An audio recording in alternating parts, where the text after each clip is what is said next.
Hey, everybody, and welcome to another episode of Social PR Secrets. My name is Lisa Beyer, and I will be your host. Today's guest is my latest girl crush. Her name is Dr. Kim, and I actually originally interviewed her for Female Disruptors and thought she would be the perfect guest to have on Social PR Secrets. She is TikTok famous and also Instagram famous. Dr. Kim has over 150,000 followers on TikTok.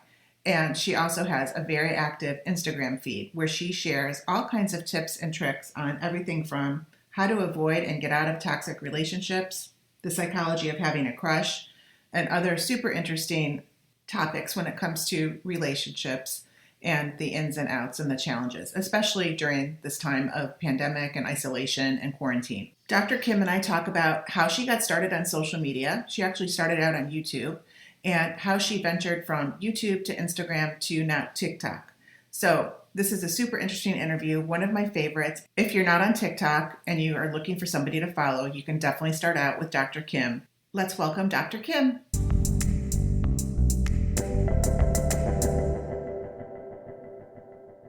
Hey, everybody. So welcome to another episode of Social PR Secrets. I am very intrigued and excited to introduce our guest, Dr. Kim. Hey, Dr. Kim, how are you? Hey, Lisa. So good to be here.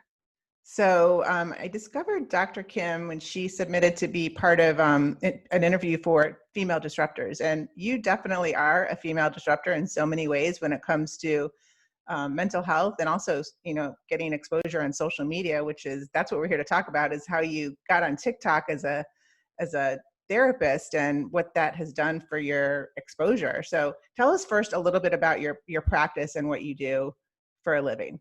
Definitely. So I do individual and couples therapy in Los Angeles, and of course on video as well. And I've been doing that for about 10 years. So I offer that, but I also offer breakup recovery coaching, which was requested by some of my followers on TikTok. So I do that a lot from home, either by email or phone, video. And I'm also a writer, so at times I'll be writing either for articles or books.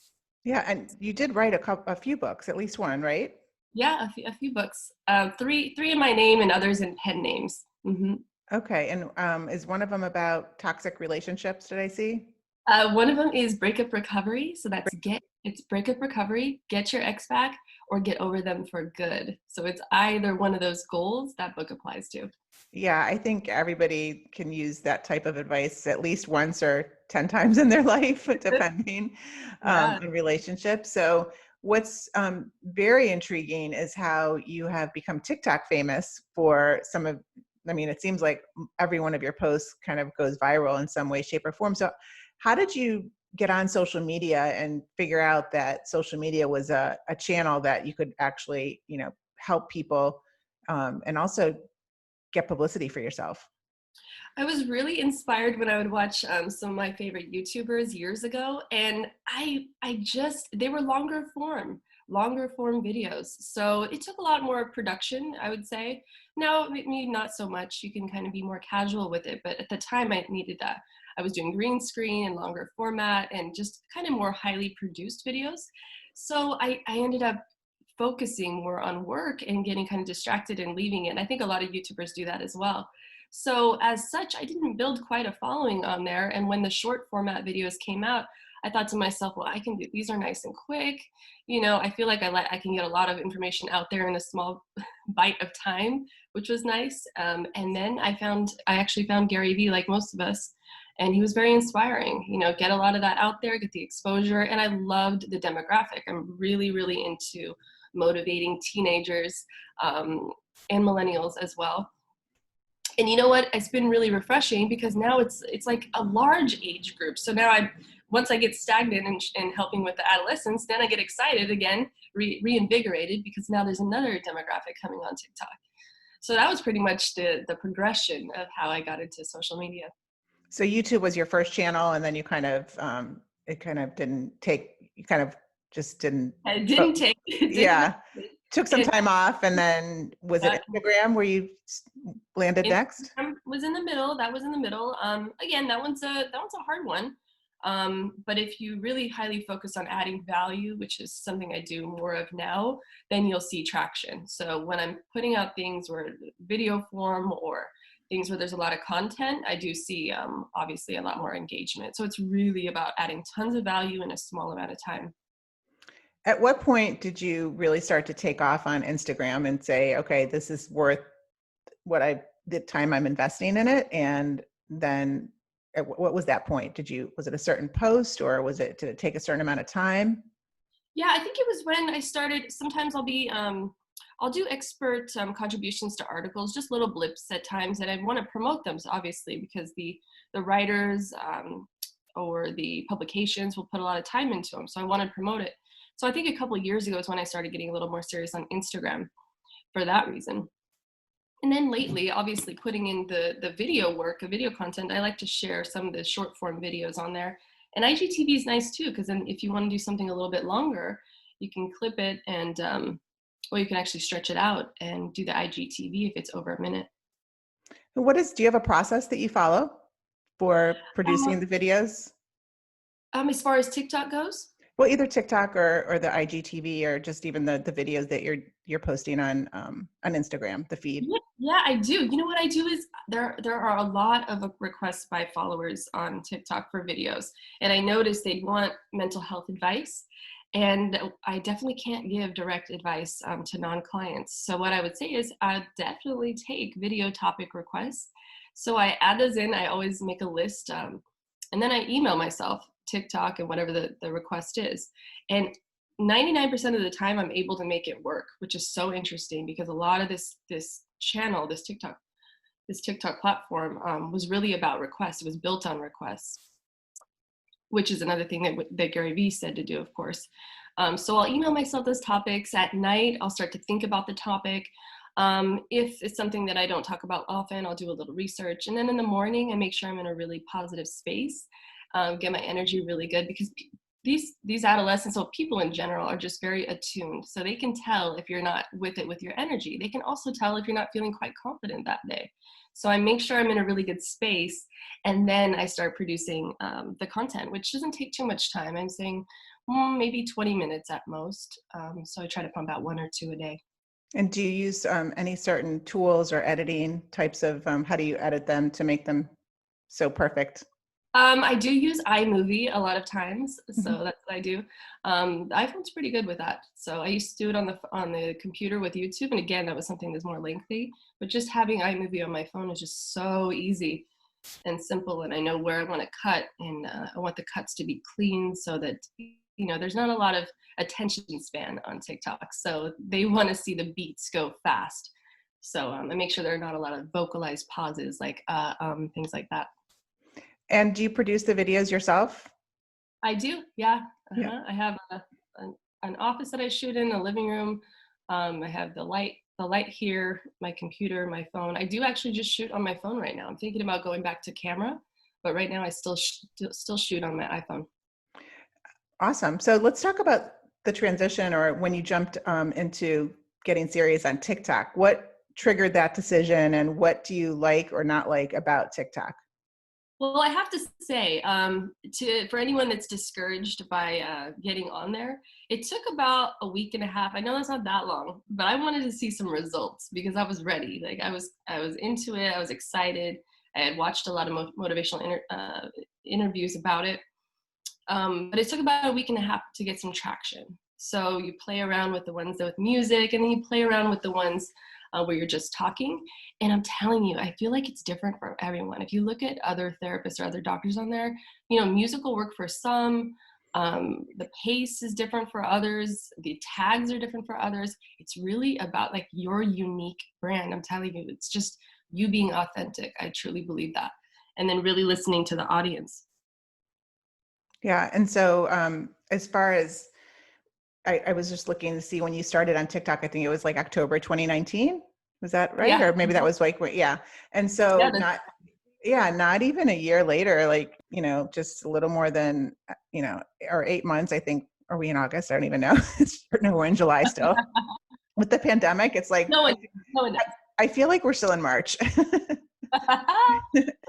knows. No, but seriously, like it looks like, every one of all of your videos on TikTok have been super, super interactive and famous, basically. So is there one or two topics that stand out that you feel like are your favorites on TikTok that you think? I think one of them we saw was toxic. Wait, what was it? Was it steps to wait? What was your most famous one on TikTok? Was it toxic The, relationships? yeah, I toxic wrote it relationships, down. Wait. psychology of a breakup, Yeah, psychology it of a was psychology of crush. having a crush. Yeah, psychology of having a crush. It's so funny. And that was just kind of like in my arsenal. Like I didn't know exactly what would work, what would not, but they really took to it. And again, it was even a younger demographic at that time, mostly adolescents, I would say, skewed to millennials, younger, but that they really took to it. And here's the thing, good thing I like that topic because once you start doing the topic, you get a lot of requests for it. So you do have to be careful what you're putting out there, because if it gets viral, you may want to continue doing that content. You'll be pulled to it because it works. It worked for me. They like the way I said it. I've seen other breakup videos. A lot of them work.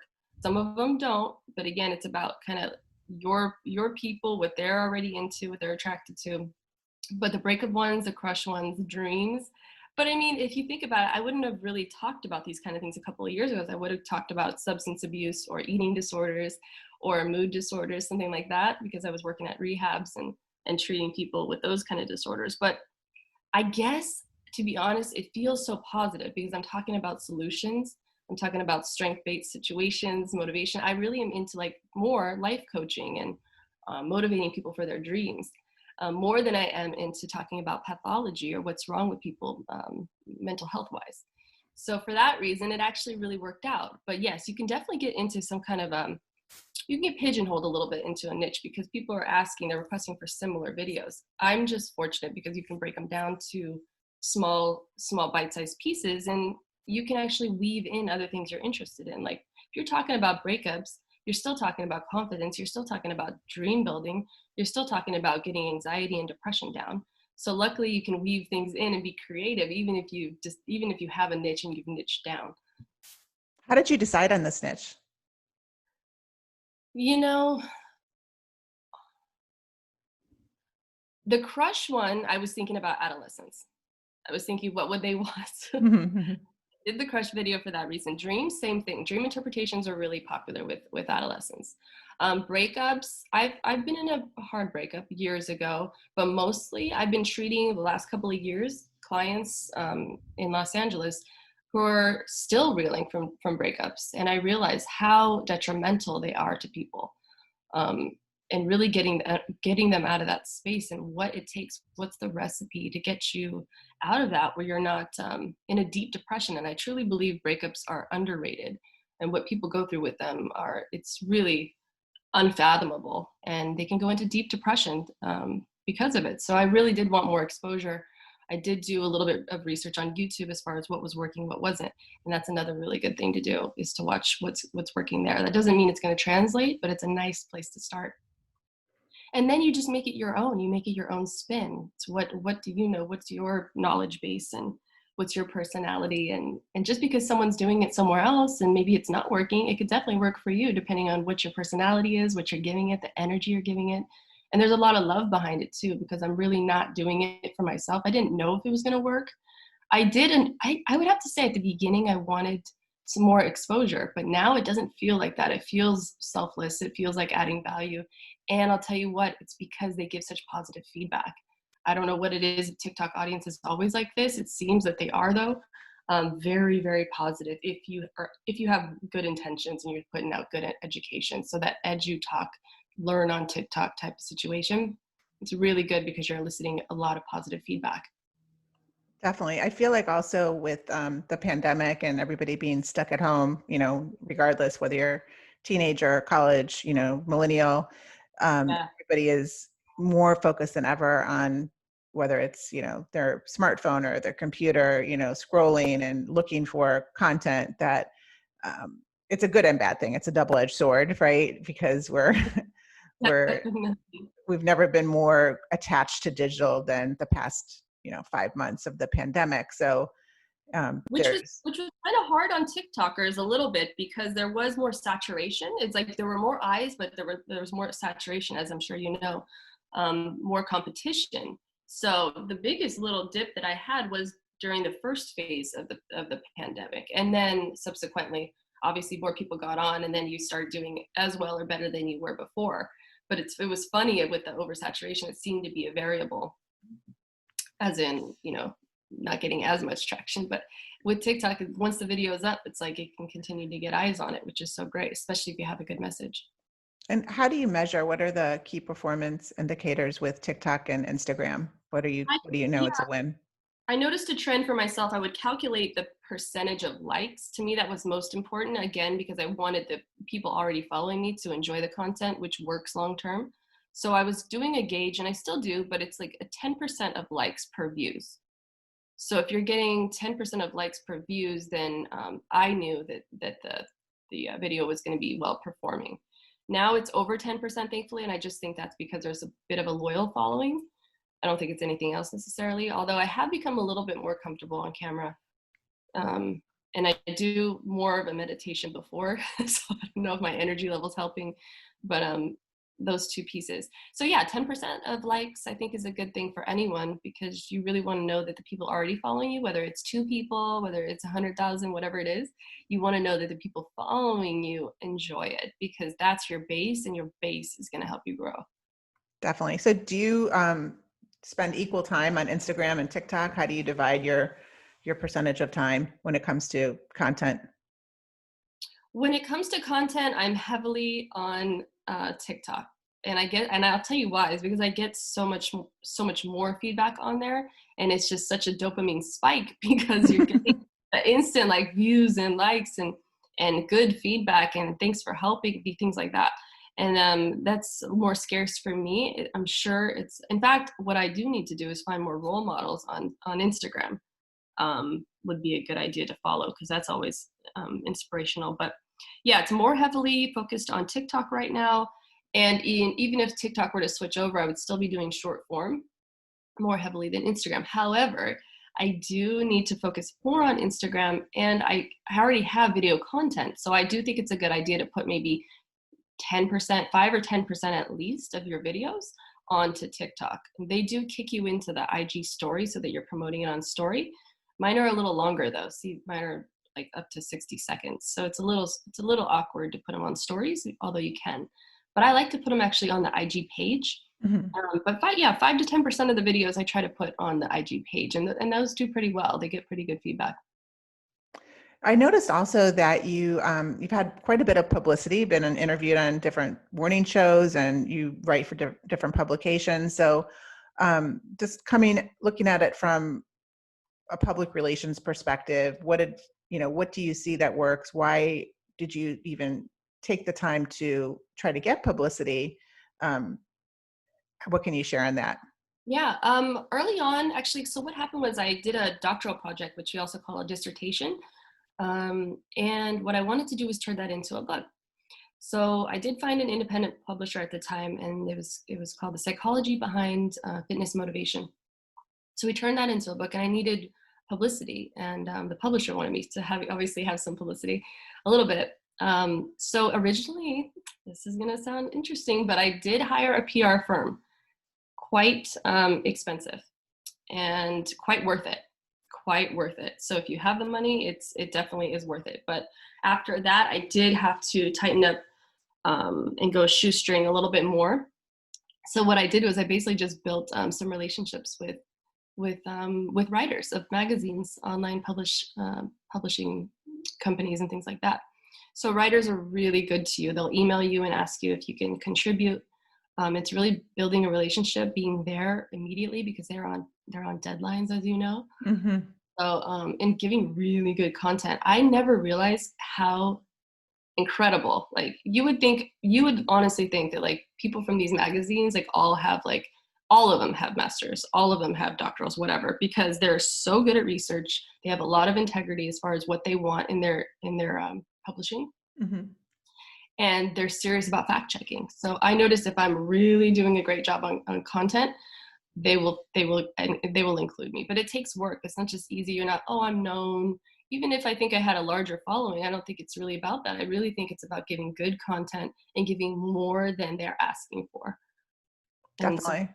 Yeah, mhm. that's actually, one of the, we try to advise our clients on how, when the media is asking for something, we need to turn it around like literally like within an hour, ideally. Otherwise, you just get, they're going to move on to another source because they're on deadline or they don't want to wait. And, just being a journalist and, when you're writing articles, like you just want to get it like done and published, right? Like you don't want to wait a week for somebody to give you a quote. Definitely. And you don't want to deal with ego either. Yeah. There's just, I think that there is a warmth that can come across on emails, and that's important. And hopefully you're just a genuine person. But people are smart and they can read innuendos, and they can feel if you're just in this for a good reason or you're just arrogant, you want a lot of exposure. And there's a misconception between people who want exposure and people who just want to add value or promote their books. It's two different things. Yes, definitely. And the other tip that we try to give our clients, it sounds like you're right on it, is that you want to have, if you're going to be contributing or, giving some sort of expert advice, that you don't want to give something that possibly every other source might be saying. You want to say something that's out of the box and different, because that's what they want to hear, is something that is going to be not just the vanilla quote, like. Mm-hmm. That's the brilliant advice. It's so wonderful that you're giving this information out freely, because it takes years to figure this stuff out. But that is the brilliance in the media. It really is the brilliance, because they really want things that are unique. They don't want something pumped out from the 80s or 90s. They really want a twist. And they really want it research based a lot of times. I think it's pretty cool. Yeah. And I also think modern day twist to it. Like that sounds like what you're doing too, like old school type of quotes. And not that there's anything wrong with tradition and old school. And I don't, Yeah. I just mean they want something that's innovative and modern and relevant to like, and engage in like the millennials or Yep, Gen Z. definitely. Yeah. Wondering also, do you invest in any type of social advertising to help further promote your content? Yeah, I do. And it's been pretty effective. Facebook advertising. Sometimes I'll have like some level of like a reality celebrity like promote my book. And if I do that, then I want to make it worth it. I don't want to just up on my page. So like for that instance, that's the most recent thing. I'll do a Facebook promotion for that. I do know a little bit about social media marketing as far as Facebook advertising, so I know not to just promote it. You actually have to go into the ads manager and find the location, the demographic, things like that. So I do that for my posts. And then for Instagram, sometimes I'll boost it, or else I'll do the same thing and go in and really look at the demographics. Do you feel like it's worth it? It's tough because when you know a lot, like yourself, sometimes it feels like it is and sometimes it doesn't. Now for products, we can go into specifics, but I think if you have a product, if it's under $18, it's hard to get your money back for that. But I think it's worth it long term, because you're still getting that initial exposure and people want to see that it has exposure. It's not exciting.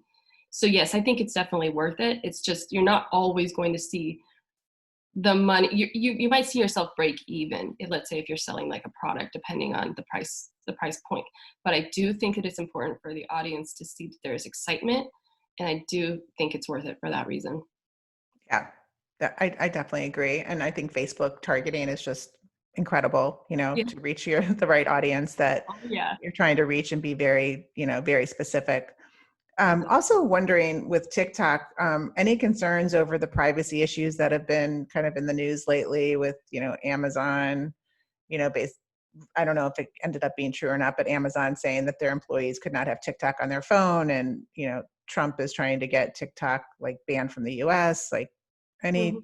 what's your thoughts on that? I can tell you that there are a lot of disappointed TikTokers right now. Obviously, obviously with the privacy, I respect any decision that they make, and I understand the concerns. But I will say that I kind of I thought that was unsaid. I feel like there are a lot of apps who do that, For sure. engage in it. So for me, Facebook does it. yeah, for me, just personally, I wasn't scared. I don't have a lot to hide. I'm not a huge corporation. I'm not in politics. Yeah, and it's funny when you're a psychologist, no matter what's gone on in your life, like you use that to better yourself. We don't shame people for, it's just there's just not a lot of like secrecy. So um, I'm okay because Yeah. I've acclimated to the fact that I don't have control over apps, and I still need to use my phone. I still need to use apps. So for me, I don't hyper focus on that. I wish it wasn't the case. I wish I could change it. I don't have autonomous control over those things.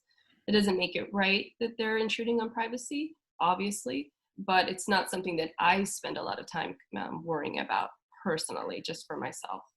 Yeah, and it sounds like also you're not having all of your eggs in one basket just on TikTok. You have yourself, on Instagram and Facebook and, YouTube, or maybe you're going to get back on YouTube. So I think that's the biggest thing with brands, personal brands, and, just brands in general. If they put all their eggs in, let's just say Facebook, and then Facebook changes something, an algorithm, and then you're kind of screwed, Yep. because you haven't been able to, build an audience just on one channel, and you don't own that audience. So Exactly. I like, I think think it that's was, that's why I'm sure that text marketing is a good idea, and spreading yourself out as far as content. I am looking for a short form video format platform. I just haven't chosen that yet because we don't know about the I won't say the alternatives because I like TikTok right now, but I haven't chosen that. But no, I think you have to be ready to just pivot. You always have to be ready to pivot because things change by the decade, or even more frequently, because people they become understimulated and they want new platforms.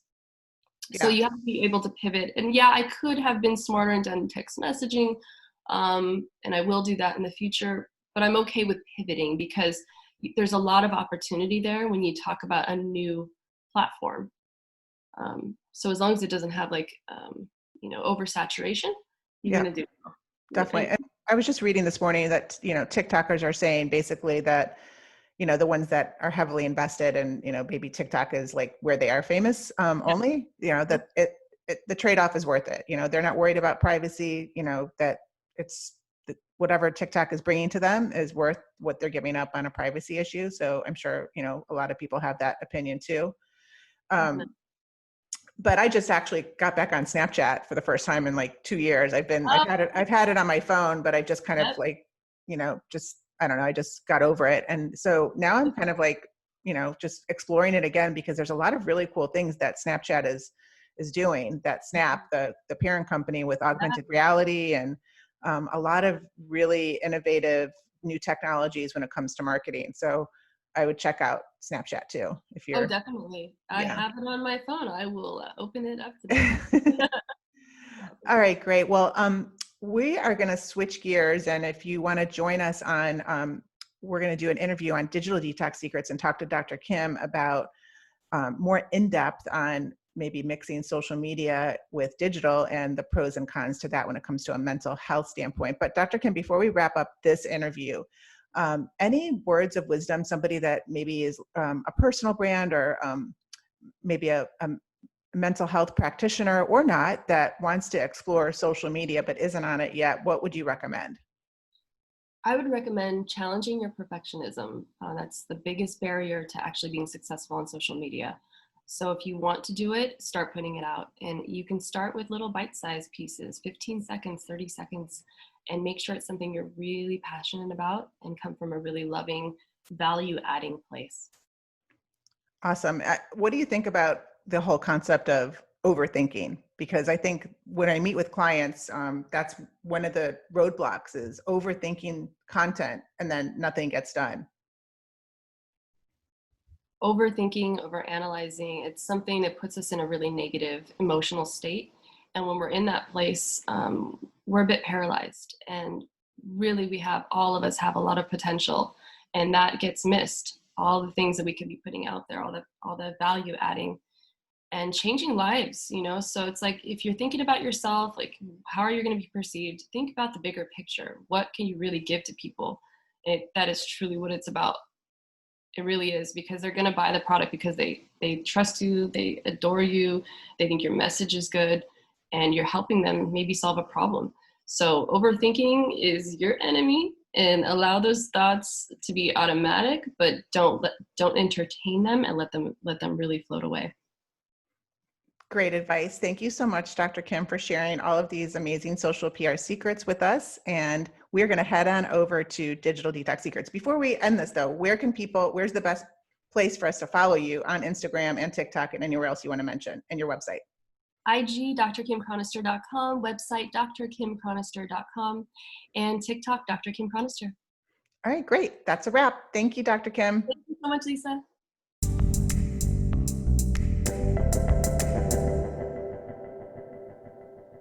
Thank you for listening to this episode of Social PR Secrets. If you like what you heard, check out the book on Amazon or follow our blog at socialprsecrets.com. This episode was sponsored by The Buyer Group, a social PR agency striving to keep our balance in the digital world, practicing public relations, social media, and search marketing, while occasionally drinking a glass of wine or two for the best creativity and results. Thank you all for tuning in. If you would like to get a free chapter of Social PR Secrets, go to socialprsecrets.com/free.